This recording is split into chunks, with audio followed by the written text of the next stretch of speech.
Hello, ghouls and gals. How are you all? Good? Brilliant. Not good? Well, get better soon then, I suppose? I hate to sound like one of those old head Warhammer unks who can never accept Age of Sigmar as a good setting or even a canon one, but as I try to get into it, the more I struggle. The miniatures are cool, the factions look interesting, and yet the thing holding me back the most appears to be the lore, which is weird considering I'm a lore guy. Age of Sigmar has been around for a decade now, and while I understand the old world has been around for many times that, Warhammer Fantasy always felt more complete to me. It was a setting where you could imagine great battles, but could also understand how it functioned, how even in a world full of ratmen, orcs, and demons that even space marines have trouble taking down, humanity finds a way to survive.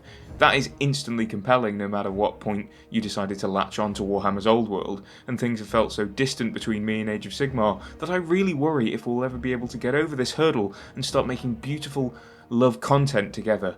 I love all fantasy after all, and so surely I should love Age of Sigmar, right? I like Age of Sigmar, I do. I just can't call it love. Not quite yet, and so today we're going to be going over what I think keeps Age of Sigmar as a great wargame, rather than a great fantasy setting, and where it falls short compared to the old world. First of all, we've got to bring up the ages of the settings. It's unfair for any of us to really compare Warhammer Age of Sigmar to its older brother of Warhammer Fantasy. However, I'd rather be unfair now than still whining about this in 20 years' time, when I'm in my 40s and still struggling to understand why trolls are called Troggoths. We're 10 years into Age of Sigmar, and while it seems to make good enough money for GW, I've still not found that hook to really get me into it.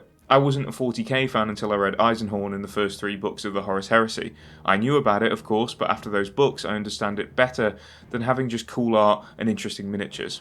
It became a game I wanted to play, a universe I needed to dig into, and I'm waiting for the same feeling with Age of Sigmar, but even after 10 years it hasn't come. It's really difficult to grasp the scale of Age of Sigmar. The mortal realms are not as immediately recognisable as a world or even a galaxy. That means even if we've had major events in the lore of Age of Sigmar, it can be difficult to say how much they really matter. The Horus Heresy was in a similar state until we got the added perspective of the novels, granted, but we're not just comparing Age of Sigmar to 40k right now. Instead we're looking at the old world, a setting that instantly gives you its scale and the level of threats you can get. If something threatens the whole world, then it should matter to a reader or player. Countless worlds or realms or whatever they are in Age of Sigmar can be lost in invasions, which throws away a sense that each inch of ground matters.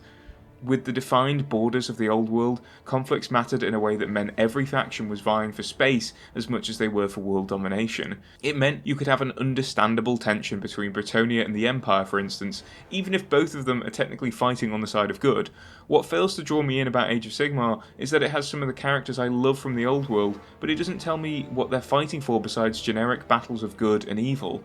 If there are pretty much endless numbers of each faction, why should I care about fantasy skirmishes fought over land that doesn't really matter, as there appears to be an infinite amount of it? I could be entirely wrong about this, and I'm hoping that I am, but I'm talking about my perspective here, portraying how it can be really hard to wrap my head around what matters in a setting where endless hordes just constantly smash into each other. There are central figures like Teclis and Archaon, but when they battle I'm not sure I care about the fate of what they're fighting for. Age of Sigmar's higher fantasy focus and its world building makes it nearly impossible to get attached to it as a setting without already being clued in on all the aspects of the lore.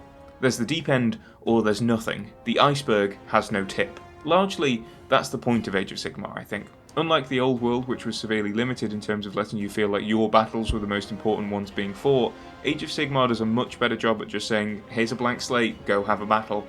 Because of the width and the size of the setting, you don't need to worry about having a canon colour scheme for your faction, or having the faction's leading hero at the forefront of your army. You can canonise your own battles, making up your own forces within a faction and essentially letting them develop their own storylines.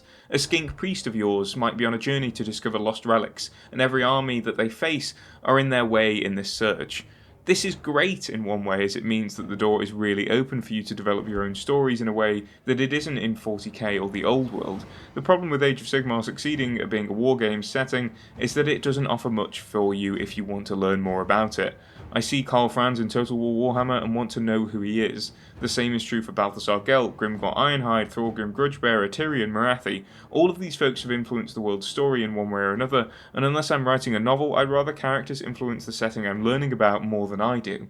It doesn't help as well that it feels the biggest characters in Age of Sigmar are ones left behind from the old world. This is changing, but it's like if Warhammer 30,000 was the first setting, then James Workshop decided to end the Horus Heresy, but even 10,000 years into the future, Primarchs were still the biggest characters. Oh wait. Jokes aside, there are still standout names created entirely for Age of Sigmar, but it feels like the setting is leaning heavily on characters from the past as Games Workshop builds the wargame to what it wants to be. We're lacking characters and standout lore, in my opinion, largely because that's not what Games Workshop wants to do right now. It's not a priority. GW would much rather get people interested in the models and wargame first because that's what sells at the end of the day. When a Black Library book does well as a spearhead box, then we can talk about focusing primarily on Age of Sigmar's lore. The old world, on the other hand, is decades older than its younger fantasy cousin, as I've said, meaning there's so much detail dripping through the setting you can pinpoint any one person and read at least a couple of pages on a wiki. Characters in Age of Sigmar that stuck around from the old world have changed. Some are completely different, but they still don't feel like great jumping off points to learn more about lore, as again these characters are brought in more to sell models than they are to expand a lacking universe. They're also often depicted as gods or beings pretty close to them, meaning you can't relate to their struggles like you could in the world that was. If there's something I think could seriously help Age of Sigmar catch up though, it's a video game. A proper one, not like Realms of Ruin or that VR thing Games Workshop tried. I'm talking about something on the level of Rogue Trader, Space Marine or Total War. I don't know about you guys, but I don't think I would have made this channel without Total War Warhammer. I also wouldn't have really understood anything about the setting or cared to dive into it further if there weren't games like Space Marine and Dawn of War around when I was a kid. Also, Mark of Chaos, perhaps the Total War Warhammer before such a thing existed, and a great game that really got me into Warhammer when I was a kid. Age of Sigmar looked like it was going to be getting its Dawn of War with Realms of Ruin, but the gameplay simply wasn't there. Also, from the short bits of story that I did get, again, the overall issues I had with the setting shone through like sunlight through a stained glass window. The realm of Gur wasn't a great place to set the story in my opinion, as our heroes were essentially invaders into Orc lands, or Auric lands I should say. Take the intro into the Empire campaign in Mark of Chaos as an example of how to do this right. We are immediately told through brazen exposition our heroes are good guys, as they're stopping the remnants of Chaos invasions in their lands. The Chaos campaign gives you a similar introduction to the baddie side of things. Yeah, I know the Stormcaster are good guys, but I couldn't help feel like it was all too generic with Realms of Ruin and just Age of Sigmar in general. Warhammer can be generic.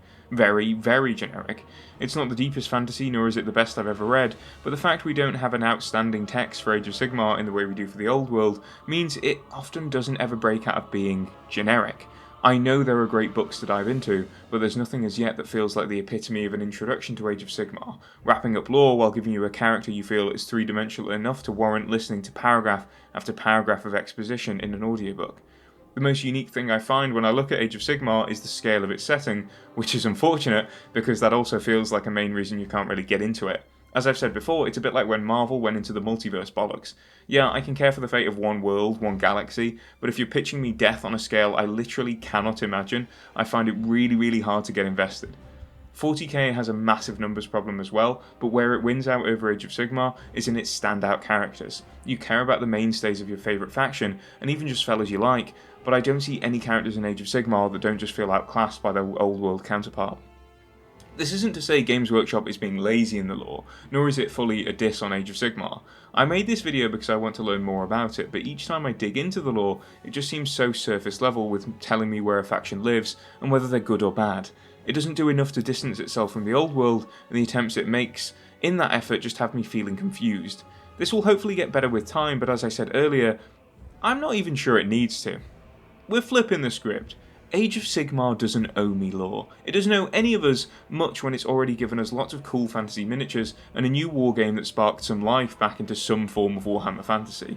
Try as much as you like to argue that the old world could have continued as it was, but it really wasn't doing anything from a monetary standpoint which could have just ended it with a fart rather than a bang.